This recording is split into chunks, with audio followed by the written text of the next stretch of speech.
Don't let a simple issue ruin your ride.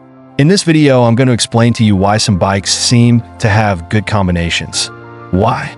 Their speed means that they almost turn when they turn, which is what everyone says. After they turn, they will become the fire brigade. It's a little more strenuous and a little heavy. For example, this bike doesn't rub the brakes. Bosley came over and helped it a little. He doesn't rub the brakes, but its speed is very poor. It seems to be braking here, but in fact it doesn't count as a brake. In this case, 85% to 95% of the time it happens because the worker tightens the sight axis too tightly and too tightly. This causes the lubrication to decrease. Next, let's deal with it. Make a trim to see if it can be improved. First, loosen the screws on both sides. After loosening, take off the rear wheel and retract it. It is to retract the inner one. It is also a fine adjustment.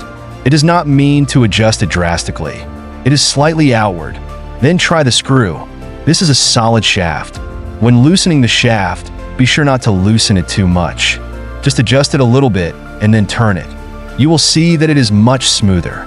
If you say after adjusting the screw to be too loose, you may say that the rotation is much smoother, but it will cause the shaft and the wheel to have a mine beam and a mine hole. So this is an adjustment that everyone needs to pay attention to. Let's take a look at the state after finishing it. It is relatively smooth. If you have other questions that you don't understand, you can type them below the video. If I have time, I will teach you how to understand the principle of this thing in the simplest way. I have this debugging method. Thank you for watching.